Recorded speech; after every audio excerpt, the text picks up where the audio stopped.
Caros colegas, em hoje mais um episódio dos nossos Sábados Culturais, eu selecionei uma música para vocês poderem refletir um pouquinho do direito penal e dos crimes. Essa música é chamada Rezadeira e é cantada por Projota. Bom, nos primeiros versos é narrado que o indivíduo, ou seja, o personagem que faz parte dessa música, ele tem a personalidade de um malandro. O que é isso?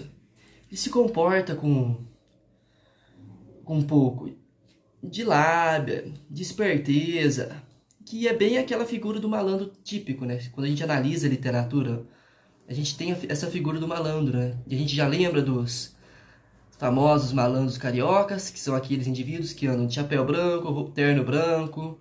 Então, basicamente, ele pega esses adereços desses indivíduos espertos, moderniza, ou seja, ele perde esses traços principais, mas mantém o seu cerne, ou seja, a alma principal. Em seguida, nós temos a questão que é narrado que esse indivíduo ele tem uma vida muito pobre, muito vulnerável, e que por conta disso ele se sente deslocado da sociedade. Ou seja, ele tem que passar a cometer certos delitos. E isso é descoberto ao longo da música. Ele fala que ele rouba, ele furta para poder sobreviver. E a gente é levado a uma reflexão, que é uma reflexão bem antiga, de que o ambiente, o meio, e principalmente as condições sociais, levam o indivíduo à criminalidade. E é algo que eu tenho tentado mostrar para vocês, provar essa questão, porque hoje em dia, mesmo diante desses vários estudos que nós já temos, mesmo assim muitas pessoas ainda não concordam com essa tese. Porém, é algo que existe, é algo que já foi comprovado e é algo que já foi estudado. Voltando à música, ali fala que depois que ele começa a roubar, a vida dele melhora. Ou seja, a gente entra nessa questão. Melhora em que sentido? Antes ele não tinha dinheiro. A gente pode comentar a sociedade ser desigual, a falta de emprego, a falta de oportunidades, a falta de estudo, a falta às vezes de instrução mesmo. E a partir do momento que ele começa a roubar, que ele começa a cometer delitos, ele passa a ter um capital, e com esse capital ele começa a melhorar de vida. Aí ele começa a ter tênis, começa a ter roupas melhores, e tudo isso é narrado na música. E chega uma hora que ele é preso. Ele é preso, mas, isso eu acho uma brilhante na música, que narra que nem as grades foram suficientes para prender ele. Então ele volta a cometer os delitos.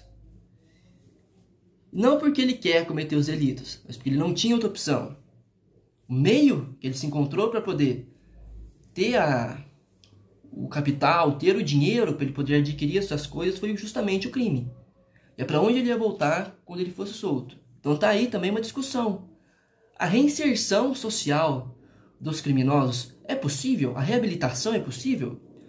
Aí nós temos que levar em conta como os presídios brasileiros estão, como é feita essa reinserção, será que é dada oportunidade? E eu faço um questionamento. Está difícil para quem não tem nenhum antecedentes arrumar emprego, imagina para quem tem antecedentes. Então você já deve pensar que é quase impossível. Então tá aí um meio, talvez, que o governo possa estar descobrindo para melhorar essa questão. Bom, o verso também muito marcante, que na verdade é justamente o refrão e que dá nome a essa música, é que ele diz que em todas essas situações havia uma rezadeira protegendo esse indivíduo. E essa rezadeira, até agora a gente não sabe o que seria. Pode ser uma santa, pode ser Nossa Senhora, pode ser um anjo, uma mãe, ou até mesmo uma benzedeira. Não há uma explicação até agora para o que seria isso. Posteriormente, no próximo verso, é narrado que ele vai cometer um roubo. E ali é interessante para a gente poder fazer um estudo da criminologia, que é utilizado diversos termos, gírias populares, como por exemplo, os manos, que são os caras ali que vão cometer esse delito junto com ele. Então tudo indica que são mais de dois. O cano, que significa arma, que é uma gíria hoje em dia não tão usada, mas ainda você vê presente em séries, em filmes. Tudo leva a crer que é um roubo. E do ponto de vista doutrinário, esse roubo seria um roubo qualificado. O que seria? Roubo, primeiramente, é todo delito cometido com violência ou grave ameaça que visa subtrair o patrimônio. Então, pelo fato dele estar portando essa arma de fogo, indica que ele talvez vai cometer um delito de violência, com violência ou grave ameaça. Além disso, justamente por esse fato, esse roubo é qualificado. Por quê? Há qualificadora do porte de arma de fogo. Essa pena dele aumentaria em 2/3. E ainda pelo concurso de pessoas. Como ele vai cometer em conjunto com os colegas, né, os manos, como essa música denomina, a pena também é aumentada, dessa vez em 1/3. Posteriormente, é narrado uma troca de tiro com a polícia. E nessa troca de tiro, a gente pode questionar, tanto do ponto de vista da defesa quanto da acusação.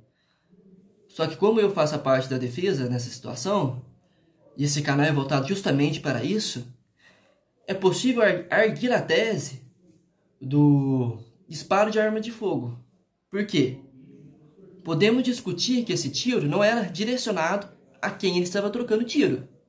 Esse disparo pode ter sido para o alto, pode ter sido para atingir algum objeto próximo, mas não diretamente a uma possível vítima. Então já é uma tese defensiva. Inclusive uma tese defensiva muito utilizada nesse tipo de situação. Agora, o Ministério Público, ao contrário, já arguiria que seria uma tentativa de homicídio, justamente por esse disparo ter ocorrido. Então você vê que é muito interessante essa questão, porque ela pode provocar várias discussões. E tem um momento muito interessante, porque ele, após toda essa situação, é narrado que ele se assusta, que ele chora e que no final ele ora. Por quê? Porque ele foi encurralado e ele foi atingido no peito com um tiro. Um disparo de arma de fogo atingiu o peito dele, ele começa a sangrar. Então, com toda essa situação, ele já passa a chorar. Então você vê aí que esse personagem, que até agora a gente talvez tenha ficado um pouco de pé atrás, ele é humanizado. Então você passa a refletir o papel dele. Mesmo ele tendo cometido todo esse delito, você passa a ver que ele é um mero ser humano, um mero indivíduo. Então até isso, essa música demonstra. E ele também é abandonado pelos amigos. E como foi dito, ele fica com medo, chora. E aí é um momento marcante da música. Os anjos foram buscar. O que é isso? Ele morreu, ele faleceu, a alma dele sai do corpo. E esse ato dos anjos irem buscar é justamente para levarem ele para o céu. E agora talvez seja o momento mais chocante da música, que narra quando a mãe dele vem para ver o corpo. E aí imediatamente a gente já lembra daquelas cenas que é muito comum de passar nesses jornais sensacionalistas que nós temos na nossa TV, principalmente nas TVs populares. É aquela cena em que a mãe chega desesperada, fura o bloqueio policial, corre em direção ao filho, começa a gritar, a chorar, a pedir que ele se perdoa, a pedir que ele se recupere, que possa voltar a viver.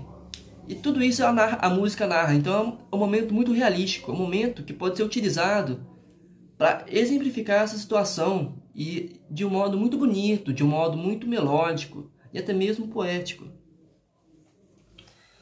E o mais marcante é que ele volta à vida após essa mãe ter orado, ter pedido. Então aí a gente entende que a rezadeira não é uma santa, não é uma entidade, é a própria mãe. Porque a mãe, quando sai de casa, o filho, quando sai de casa, a mãe pega e acende uma vela e ora por ele para que ele seja protegido.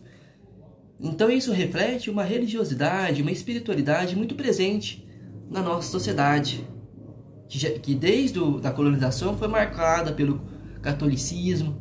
Posteriormente houve uma miscigenação de culturas, de credos. Então nós temos vários credos que formam várias religiões. E esse trecho demonstra tudo bem isso. Que essa mãe, ao rezar, ela representa todas as religiões brasileiras. Então, espero que vocês tenham gostado dessa interpretação. Esse foi mais um Sábado Cultural, para vocês se relaxarem, para vocês ficarem mais tranquilos, que vai dar tudo certo. Com direito penal não tem problema.